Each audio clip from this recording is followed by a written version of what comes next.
बच्चों, शेर तो शायद तुमने न देखा हो, लेकिन उसका नाम तो सुना ही होगा। शायद उसकी तस्वीर देखी हो और उसका हाल भी पड़ा हो। शेर अक्सर जंगलों और कछारों में रहता है। कभी कभी वो उन जंगलों के आसपास के गांवों में आ जाता है और आदमी और जानवरों को उठा ले जाता है। कभी कभी उन जानवरों को मारकर खा जाता है जो जंगलों में चरने जाया करते हैं। थोड़े दिनों की बात है कि एक गड्ढे का लड़का गाय बैलों को लेकर जंगल में गया और उन्हें जंगल में छोड़कर आप एक झरने के किनारे मछलियों का शिकार खेलने लगा। जब शाम होने को आई तो उसने अपने जानवरों को इकट्ठा किया, मगर एक गाय का पता न था। उसने इधर उधर दौड़ धूप की, मगर गाय का पता न चला। बेचारा बहुत घबराया। मालिक अब मुझे जीता न छोड़ेंगे। उस वक्त ढूंढने का मौका न था, क्योंकि सारे जानवर फिर इधर उधर चले जाते। इसलिए वो उन्हें लेकर घर लौटा और उन्हें बाड़े में बांधकर बिना किसी से कुछ कहे हुए गाय की तलाश में निकल पड़ा। उस छोटे लड़के की यह हिम्मत देखो।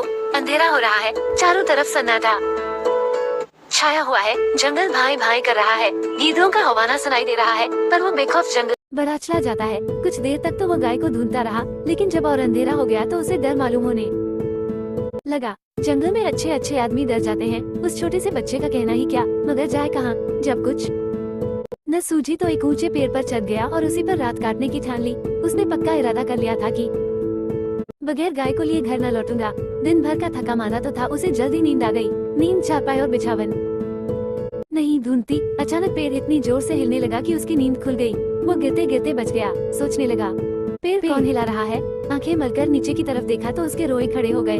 एक शेर पेड़ के नीचे खड़ा उसकी तरफ ललचाई हुई आंखों से ताक रहा था। उसकी जान सूख गई। वो दोनों हाथों से डाल से चिमट गया।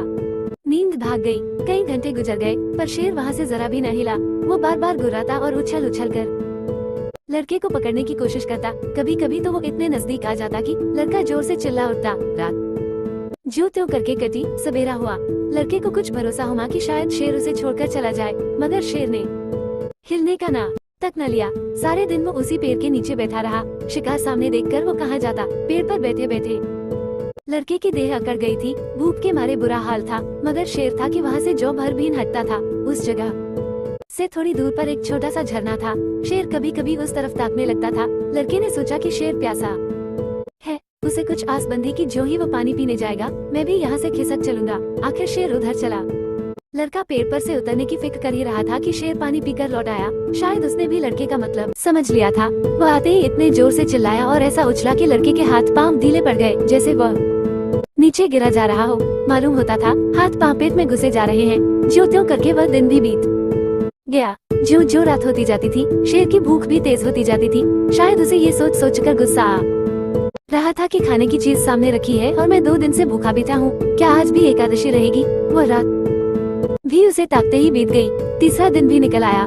मारे भूख के उसकी आंखों में तितलियां सी उड़ने लगी। बैठना भी उसे मुश्किल मालूम होता था। कभी कभी तो उसके जी में आता कि शेर मुझे पकड़ ले और खा जाए। उसने हाथ जोड़कर ईश्वर से विनय की, भगवान क्या तुम मुझ गरीब पर दया न करोगे। शेर को भी थकावट मालूम हो रही थी। बैठे बैठे उसका जी उब गया। वह चाहता था किसी तरह जल्दी से शिकार मिल जाए। लड़के ने इधर उधर बहुत निगाह दौड़ाई कि कोई नजर आ जाए, मगर कोई नजर न आया। तब वो चिल्ला चिल्ला कर रोने लगा, मगर वहाँ उसका रोना कौन सुनता था। आखिर उसे एक तदबीर सूझी। वो पेड़ की फुंगी पर चढ़ गया और अपनी धुती खोलकर उसे हवा में उड़ाने लगा कि शायद किसी शिकारी की नजर पड़ जाए। एकाएक वो खुशी से उछल पड़ा।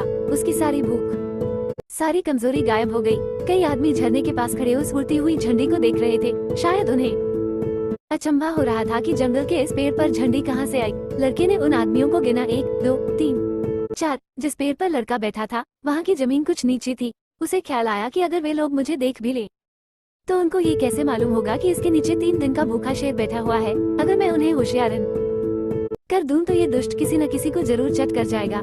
ये सोचकर वो पूरी ताकत से चिल्लाने लगा। उसकी आवाज सुनते ही वे लोग रुक गए और अपनी अपनी बंदूकें संभालकर उसकी तरफ ताकने लगे। लड़के ने चिल्लाकर कहा, होशियार रहो, होशियार रहो। इस पेड़ के नीचे एक शेर बैठा हुआ है। शेर का नाम सुनते ही वे लोग संभल गए। चटपट बंदूकों में गोलियां भरी और चौकन्ने होकर आगे बढ़ने लगे। शेर को क्या खबर कि नीचे क्या हो रहा है। वो तो अपने शिकार की ताक में घात लगाए बैठा था। यकायक पैरों की आहट पाते ही वो चौंक उठा और उन चारों आदमियों को एक टोले की आड़ में देखा। फिर क्या कहना था। उसे मुंह मांगी मुराद मिली। भूख में सब कहाँ। वो इतने जोर से गरजा कि सारा जंगल हिल गया और उन आदमियों की तरफ जोर से जस्त मारी, मगर वे लोग पहले ही से तैयार थे। चारों ने एक साथ गोली चलाई। दन दन इन दन आवाज हुई। चिड़िया पेड़ों से उड़ उड़ कर भागने लगी। लड़के ने नीचे देखा। शेर जमीन पर गिर पड़ा।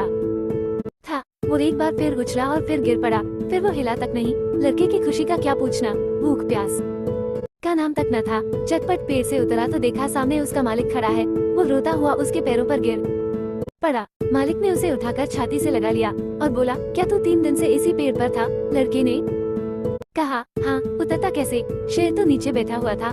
मालिक, हमने तो समझा था कि किसी शेर ने तुझे मारकर खा लिया। हम चारों आदमी 3 दिन से तुझे ढूंढ रहे हैं। तूने हमसे कहा तक नहीं और निकल खड़ा हुआ। लड़का ने कहा, मैं डरता था, गाय जो खोई थी।